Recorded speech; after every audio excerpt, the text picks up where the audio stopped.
Hey everybody, welcome to the rapid review. This is rotation 2 covering angular momentum and rotational kinetic energy and work, and is the last official bit of rapid review for the whole entire course at this time. So let's get started with angular momentum.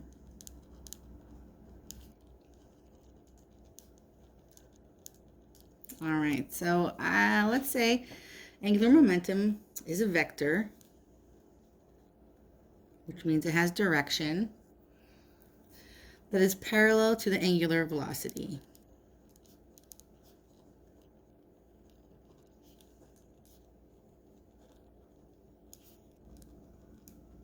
Same as linear, nothing changed here.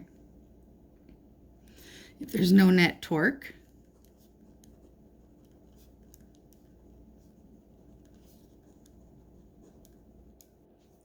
excuse me, acting on the system,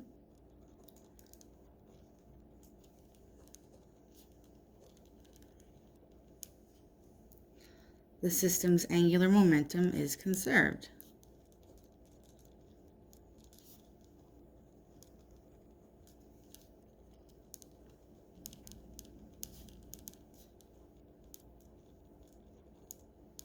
Okay, and again, a couple dots here. A net torque produces a change in its angular momentum.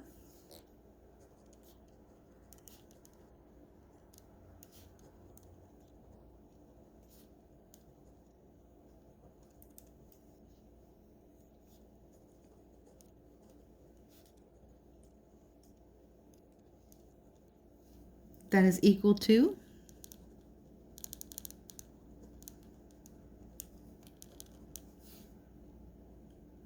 the torque multiplied by the time interval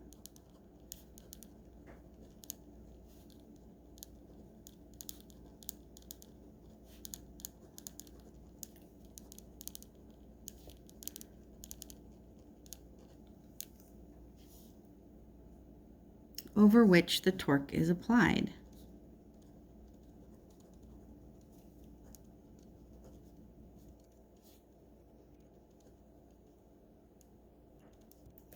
There we go. That's a lot of words for me. But we do notes in code, so let's just write delta L is equal to the product of torque and change in time. Done. Just kidding. There's more. Okay. There's let's look 2 ways I think you'll come across to look for angular momentum. One of them is for a single point particle. Will have L equal to MBR, most likely. And the other one is for an extended object. And then we would have to involve I, because that plays off our shapes. And we'll have L is equal to IW, or omega. For example, let's see. Uniform rod at rest, no friction, on a table, and a ball of putty collides into it. Like uniform rod, right? And then like a ball, it starts to rotate. This pen kind of rotates about the black line, but the one in our example is going to rotate about an axis on the bottom, something like that. A ball of putty collides and sticks.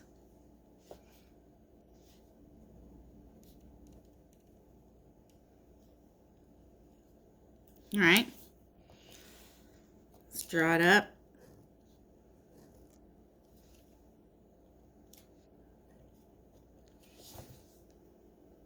I hope a couple of you, at least, if not all of you, thought to yourself, ooh, look at that.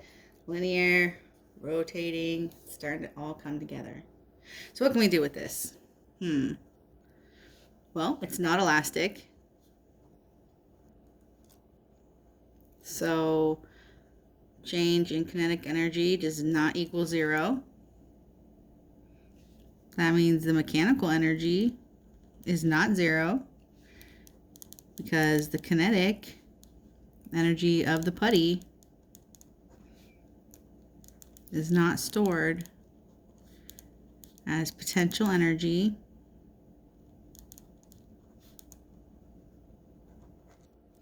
of like a spring or a gravitational field.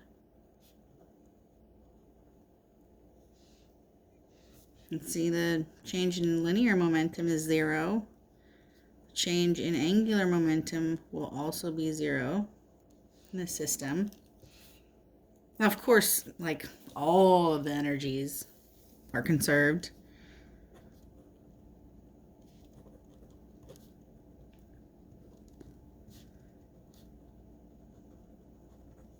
You know, like heat, sound, and the deformation of the putty. You know, if you add all that up, you're definitely going to get 0.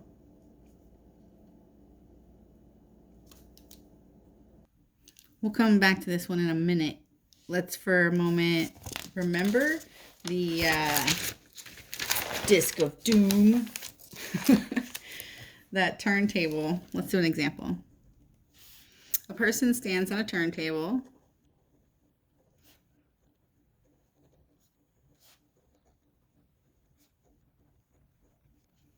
Where, you know, no friction, spinning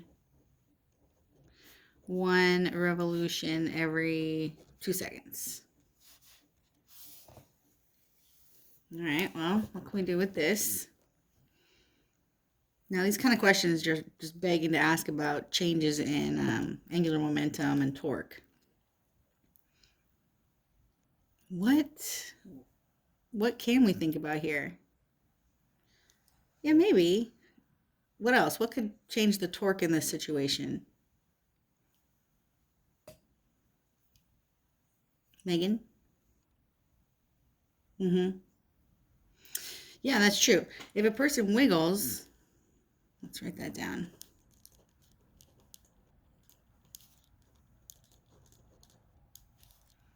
Yes, they can exert a torque.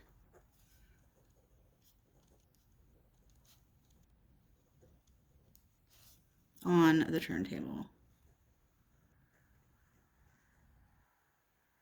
But, exactly, right. This torque is internal to the person turntable system.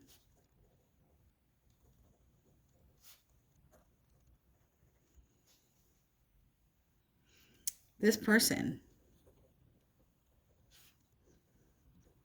can't change the angular momentum of the system. Okay? But they can change the speed.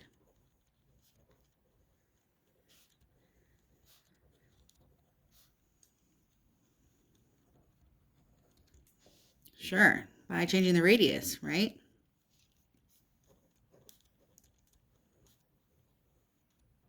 Pulling your arms in. Anywhere you can change, like change the distribution of your mass closer to the center will speed it up. L is IW, right? So there we go. Just like skaters.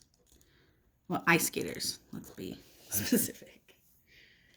All right. Last piece on rotational kinetic energy. Rotational, work, and energy. Those two go together. All right, so a common question you might be asked would be something about pulley, and there's usually some kind of rope exerting a force at some point along the disc. Sometimes it's wrapped, sometimes they'll have 2 pulleys, but just break the problem up piece by piece. So radius. I'm drawing a motion arrow, and we have an angle, and this is called S.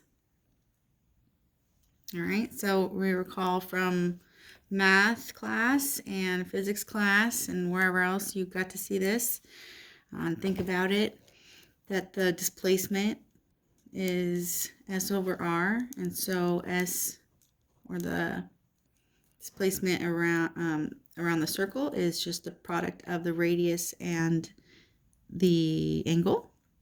Remember, everything here is in radians. You have entered radian land. Now, in this situation, we could say the force does work in rotating the wheel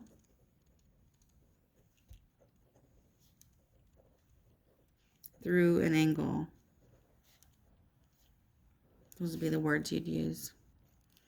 Since work is force and distance, like you know, we've got our force, and now our new distance here is going to be r theta. And if you zoom out just a little bit, you might be able to catch that FR is, drum roll. Oh, hang on, sorry. Sorry about that. I saw my cat try to scratch my couch. I almost flipped out. We were talking about this, and there, that's torque. That's torque right there. That deserves an exclamation point. See the torque applied to the wheel by tension. Neat, huh? So, if anybody asks, rotational work is the product of torque and the angular displacement in, of course, radians. Just like before when we learned the work, we derived it actually, the work kinetic energy theorem. We know that work is equal to the change in kinetic energy, well, period. So now we're gonna fill this out. Another layer. The rotational work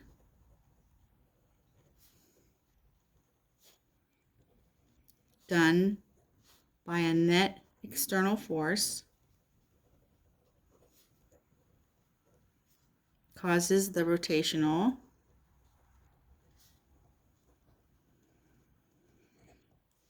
kinetic energy to change.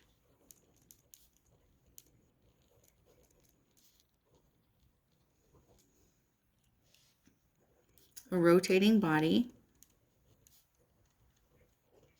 has kinetic energy because each particle is moving. So here is the bug on the disk question, right? We know BT is R omega. All right, so let's put this all together. Rotational kinetic energy will be the sum 1/2 instead of V. Well, we still have the M, but instead of V squared, we're going to use R squared W squared. All right, break that down again. Let's pull the half out. We've got the sum of mr squared. Let's pull that omega out, and boom, hope you recognize this one as moment of inertia.